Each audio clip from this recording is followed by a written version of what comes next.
ধন্যবাদটুকু। বিসমিল্লাহির রহমানির রহিম। বাংলাদেশের মহান বিজয়ের ৫৫তম দিবস উপলক্ষে বিএনপি আয়োজিত আজকের এই আলোচনা সভার সম্মানিত সভাপতি জনাব মির্জা ফখরুল ইসলাম আলমগীর, মঞ্চে উপস্থিত জাতীয় স্থায়ী কমিটির সম্মানিত সদস্যবৃন্দ, সম্মানিত কেন্দ্রীয় নেতৃবৃন্দ, আমার সামনে উপস্থিত বিভিন্ন শিক্ষক, বুদ্ধিজীবী, বিএনপি এবং অঙ্গ সহযোগী সংগঠনের নেতা কর্মী, সমর্থক বৃন্দ, সহকর্মীবৃন্দ, সাংবাদিক ভাইরা, আসসালামু আলাইকুম।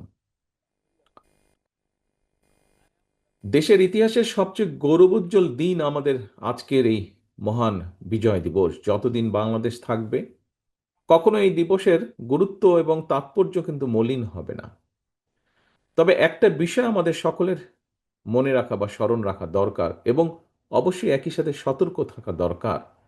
সেটা হলো বাংলাদেশের মহান যে মুক্তিযুদ্ধ, এই স্বাধীনতা, এই মুক্তিযুদ্ধ বা স্বাধীনতাকে প্রশ্নবিদ্ধ করার জন্য, প্রশ্নবিদ্ধ করতে দেশি বিদেশি অপশক্তি তখনও যেমন সক্রিয় ছিল, এখনো ঠিক একইভাবে তারা সক্রিয়।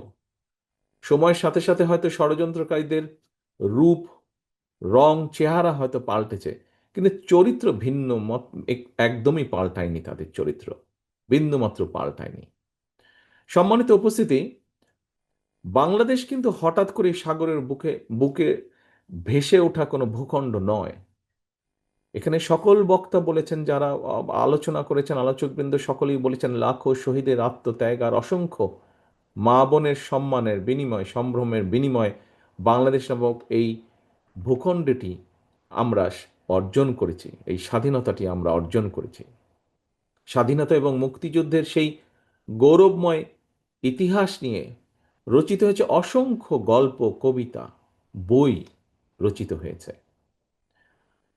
অনেকেই হয়তো জানেন, স্বাধীনতা এবং মুক্তিযুদ্ধের পূর্বাপর ঘটনা বলে নিয়ে স্বাধীনতার ঘোষক, বাংলাদেশের স্বাধীনতার ঘোষক শহীদ রাষ্ট্রপতি জিয়া রহমানের নিজের লেখা কিন্তু একটি প্রবন্ধ রয়েছে, এবং সেটির নাম একটি জাতি জন্ম। এই নিবন্ধনটি বা প্রবন্ধটি আমাদের স্বাধীনতা এবং মুক্তিযুদ্ধের ইতিহাসের একটি অনন্য দলিল। সম্মানিত উপস্থিতি, পতিত পলাতক একটি চক্র শুধুমাত্র নিজেদের হীন দলীয় স্বার্থে বাংলাদেশের স্বাধীনতা এবং মুক্তিযুদ্ধের ইতিহাসের বিকৃতি ঘটিয়েছিল। স্বাধীনতা এবং মুক্তিযুদ্ধের ইতিহাসকে চেষ্টা করেছিল তারা, করেও ছিল, অনেক ক্ষেত্রে দলীয় ইতিহাসে তারা পরিণত করেছিল। আর এই অপরামদর্শী অপচেষ্টার কারণেই পরিস্থিতির সুযোগ নিয়ে এখন আবার মুক্তিযুদ্ধের পরাজিত একটি চক্র বিজয়ের নতুন ইতিহাস রচনার অপচেষ্টা তারা করছে। প্রিয় ভাই বোনেরা, পরাজিত চক্রকে মোকাবেলায় প্রতিশোধ, প্রতিহিংসার পরিবর্তে বিজয়ের সফল প্রতিটি মানুষের ঘরে পৌঁছে দেবার জন্য স্বনির্ভর সমৃদ্ধ একটি গণতান্ত্রিক বাংলাদেশ প্রতিষ্ঠাই হোক এবারের বিজয় দিবসে আমাদের অঙ্গীকার। আমি, শুধু আমি না, আমরা সকলে, বিএনপি মনে করে, যতদিন পর্যন্ত এই রাষ্ট্রে জনগণের রাজনৈতিক এবং অর্থনৈতিক ক্ষমতায়ন নিশ্চিত করা না যাবে, ততদিন পর্যন্ত স্বাধীনতা এবং গণতন্ত্র টেকসই ভিত্তির উপর দাঁড় করানো যাবে না। সম্মানিত উপস্থিতিবৃন্দ, বাংলাদেশের স্বাধীনতা অর্জনের পর থেকে আজ পর্যন্ত যতবার দেশের গণতন্ত্র হুমকির সম্মুখীন হয়েছে, আমরা দেখেছি ততবারই দেশের স্বাধীনতা, সার্বভৌমত্ব হুমকির সম্মুখীন হয়েছে। 1975 সালের 7ই নভেম্বর কিংবা 2024 সালের 5ই আগস্ট, ইতিহাসের প্রতিটি বাঁকে এর সত্যতা কিন্তু প্রমাণিত হয়েছে। কখনোই জনগণকে ক্ষমতাহীন করে রাষ্ট্রযন্ত্র কখনোই ক্ষমতাশীল হয়ে উঠতে পারে না। জনগণকে ক্ষমতাবান করার পূর্ব শর্তই হচ্ছে, যা সব সময় বলে এসেছি আমরা, পূর্ব শর্তই হচ্ছে জনগণের সরাসরি ভোটে জনগণের কাছে দায়বদ্ধ, জনগণের কাছে জবাবদিহিমূলক রাষ্ট্র সরকার প্রতিষ্ঠা। এবং এ কারণেই বিএনপি সব সময় রাষ্ট্র এবং সরকারে জনগণের অধিকার প্রতিষ্ঠা করতেই যে কোনো মূল্যে দেশে অবাধ, সুষ্ঠু এবং নিরপেক্ষ নির্বাচন অনুষ্ঠানের পক্ষে সকল সময় দৃঢ় অবস্থান গ্রহণ করেছে। এই দেশের, বাংলাদেশের জনগণ সাক্ষী, কারণে অকারণে, শর্তের পর শর্ত জুড়ে দিয়ে কিংবা নানা অজুহাতে বাংলাদেশের স্বার্থ বিরোধী একটি চক্র নির্বাচন অনুষ্ঠানের পথে বারবার নানা রকম বিঘ্ন সৃষ্টির অপচেষ্টা তারা চালিয়ে যাচ্ছে, এখনো চলছে ক্ষেত্র বিশেষে। আল্লাহ রহমতে আলহামদুলিল্লাহ সব রকম বাধা উপেক্ষা করে প্রায় ১.৫ দশকেরও বেশি সময় পর নির্বাচন কমিশন শেষ পর্যন্ত জনগণের সেই কাঙ্ক্ষিত জাতীয় নির্বাচন অনুষ্ঠানের তারিখটি ঘোষণা করেছে। তবে প্রিয় ভাই বোনেরা, সতর্ক থাকতে হবে, ষড়যন্ত্র কিন্তু এখনো থেমে নেই। গণতন্ত্রের পক্ষে সাহসী সন্তান ওসমান হাদিকে গুলি করার যে ঘটনাটি, এটা কিন্তু সেই ষড়যন্ত্রের অংশ। কি ছিল ওসমান হাদির অপরাধ? একজন রাজনৈতিক কর্মী হিসাবে আমার মনে যে প্রশ্নগুলি দেখা দিয়েছে, এই কয়েকটি প্রশ্নের জবাবের মধ্যেই আমার মনে হয় গণতান্ত্রিক আমি জনগণের সামনেও এই যে এই ঘাতকদের চরিত্র স্পষ্ট হয়ে উঠবে। আমার মনে একজন রাজনৈতিক কর্মী হিসাবে যেই প্রশ্নগুলো দেখা দিয়েছে, এক, বর্তমান অন্তর্বর্তীকালীন সরকার বা সরকারকে যদি ব্যর্থ করা যায়, কারা তাহলে খুশি হবে? দুই, নির্বাচন ছাড়াই বর্তমান অন্তর্বর্তীকালীন সরকারকে বহাল রাখা গেলে কারা লাভবান হবে? তিন, দেশে জনগণের ভোটে জনগণের সরকার প্রতিষ্ঠিত না হলে কাদের লাভ? প্রিয় ভাই বোনেরা, আমি বিশ্বাস করি এসব প্রশ্নের জবাবের মধ্যেই হাদির ঘাতকেরা লুকিয়ে রয়েছে। স্বাধীনতা প্রিয় গণতান্ত্রিকামী জনগণের শত্রুরা ঘাপটি মেরে রয়েছে এইসব প্রশ্নের ভেতর। প্রিয় ভাই বোনেরা, সম্মানিত উপস্থিতিবৃন্দ, প্রিয় নেতৃবৃন্দ, আমি বিজয় দিবসের এই গৌরবজনক সময় দৃঢ়ভাবে বলতে চাই, যারা স্বাধীনতা প্রিয় গণতান্ত্রিকামী জনগণকে ভয় দেখাতে চায়, তার অবশ্যই ব্যর্থ হবে ইনশাল্লাহ। ভয়ের কোনো কারণ নেই। মানুষের জয় পরাজয়, জীবন মৃত্যু সবকিছু আল্লাহর হাতে নির্ধারিত। সুতরাং আল্লাহর উপরে ভরসা রেখে আমরা সকলে যদি ঐক্যবদ্ধভাবে জনগণের অধিকার প্রতিষ্ঠার মিছিল এগিয়ে নিয়ে যেতে থাকি, ইনশাল্লাহ ষড়যন্ত্রকারীরা অবশ্যই পিছু হটতে বাধ্য হবে।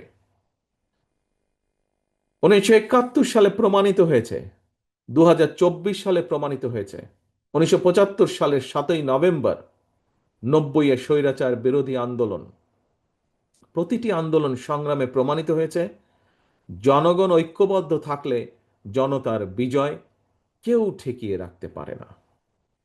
আমি দৃঢ় কণ্ঠে বলতে চাই, নির্ধারিত সময় নির্বাচন ইনশাল্লাহ অনুষ্ঠিত হবে। আসন্ন নির্বাচনকে সামনে রেখে গ্রামে গঞ্জে, শহরে বন্দরে, নগরে, বাজারে, মহল্লায়, অলিগলিতে, রাজপথে জনগণের নিজেদের অধিকার প্রতিষ্ঠার এই নির্বাচনে মিছিলে আমিও আপনাদের সঙ্গে থাকব ইনশাল্লাহ। প্রিয় ভাই বোনেরা, আসন্ন জাতীয় নির্বাচন কিন্তু কেবলমাত্র একটি এক্সপেরিমেন্ট বা এক্সপেরিয়েন্স অর্জনের নির্বাচন নয়। সম্মানিত মহাসচিব সাহেব আজকের অনুষ্ঠানের সভাপতি কিন্তু ওনার বক্তব্যে বলেছেন, আমিও অতীতে বারবার বলেছি, আসন্ন জাতীয় নির্বাচন অতীতের যে কোনো নির্বাচনের চেয়ে জটিল এবং গুরুত্বপূর্ণ। কেন?